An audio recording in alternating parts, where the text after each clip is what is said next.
Welcome to Metro Vancouver Close-Up, your look at sustainability in our region. You could say Ridge Meadows Recycling Society is ahead of the curve. They've been collecting recyclables from homes since 1987 and from apartments since '99. The roots of the society began even earlier, on Earth Day in 1970, and that tradition of community inspiration and action continues today.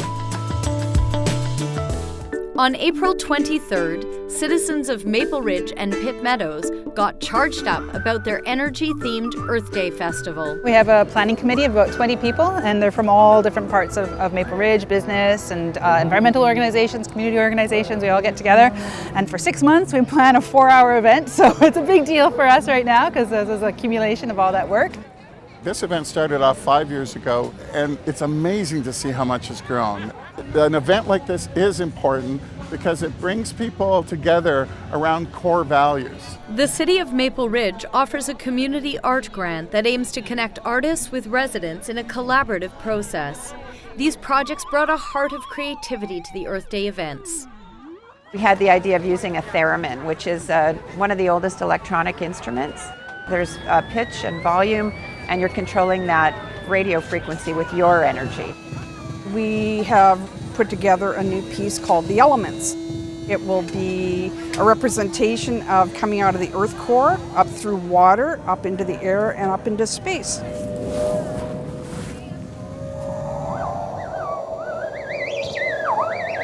My residency is up along the Alouette River, close to Golden Ears Park. And so what I decided to do, just as a fun way of bringing awareness to our natural world and how we're treating it, is to collect all the beer and pop cans that I can. And I'm building salmon sculptures, so they're going to be canned salmon. Another take on this year's theme was the Free Cycle event, which conserved energy by diverting items from landfill. For 2 weeks before the event, we collect gently used books, toys, and clothing. They go to schools, they go to churches, they go to daycares, they have boxes out in businesses and community. And so on Earth Day, they just lay it out on tables. We have this nice big room to put it all out on, and people can just come and take what they want. Because we live in an abundant society. People have too much stuff. So it's a way to declutter, to get rid of the stuff that you don't use and give it to somebody who will love it and use it and give it another life. And then when they're done with it, they'll bring it back to the Free Cycle and give it to somebody else. The day's festivities also included a farmer's market, local performers stage, and recycled bike draw, care of Hub Cycling. To learn more about recycling in Maple Ridge or volunteer for upcoming events, visit rmrecycling.org. Strong metropolitan centers draw clusters of industry, supporting services, and academic institutions, and all function across municipal boundaries.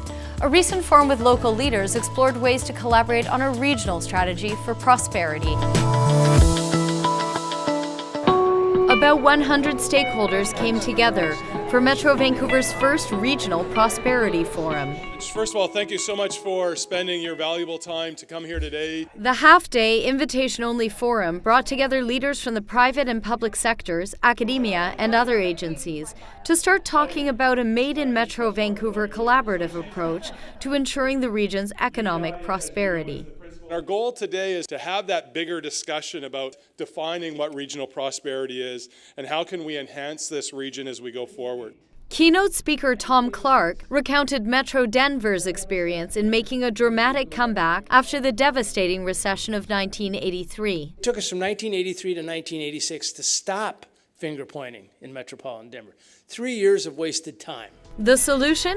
Creating the Metro Denver Economic Development Corporation with a mandate to create jobs across 70 local governments and agencies. The EDC initiated major infrastructure projects, such as the construction of Denver International Airport, which is now a primary economic engine for the region, generating $26 billion annually. To us, the real secret sauce has been metropolitan cooperation and collaboration. It's just not being nice to each other, it's actually acting together.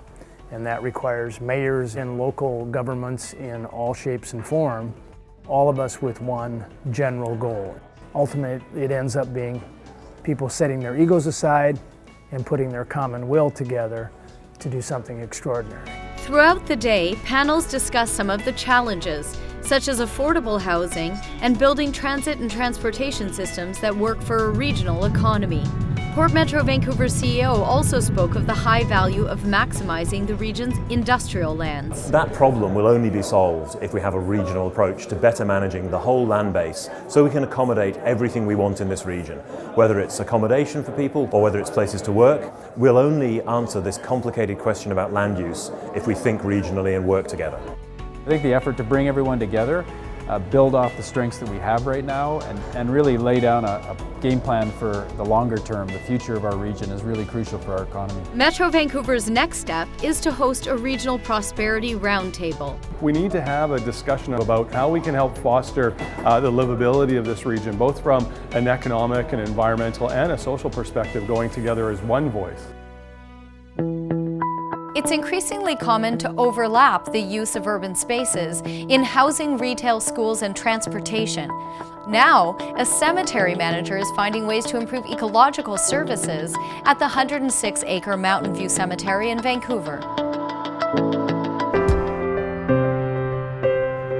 Over the past 10 years, Mountain View Cemetery has gradually transformed itself, with the addition of thoughtful features, such as a garden that memorializes infants who were buried here over the years in unmarked graves. Now several ecological improvements are part of Mountain View's journey forward.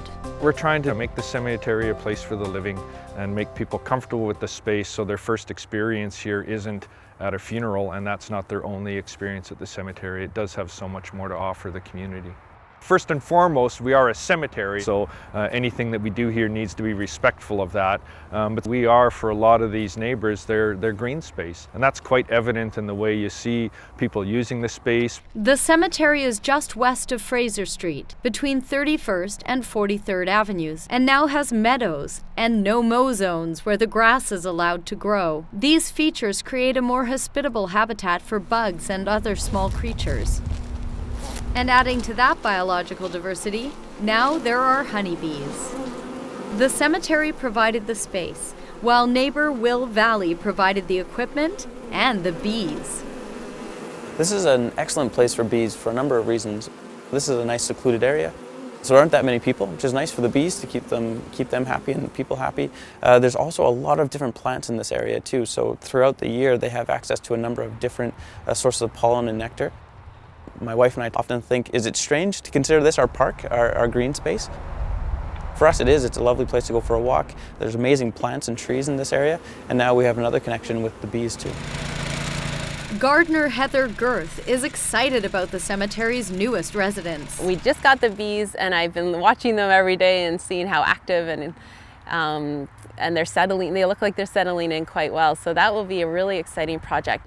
Anything that you eat has likely been pollinated by a bee or some kind of pollinating insect.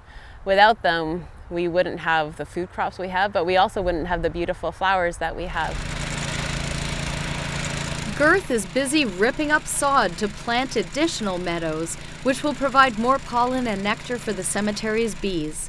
She's also in the process of planting more than 800 new trees as part of the City of Vancouver's Greenest City Action Plan. Trees that will provide more habitat for birds and other small animals, as well as welcome shade. Come out and check the cemetery, come for a walk. It is a place that is evolving and will keep evolving. And it's a place to both grieve but also find joy in. Thanks to everyone who shared their sustainability successes, and thanks to you for watching. To see more videos about how people in Metro Vancouver are advancing sustainability, check out our blog, or just search Metro Vancouver Close Up. That's all for this month. I'm Dagmar Timmer. Thanks for watching.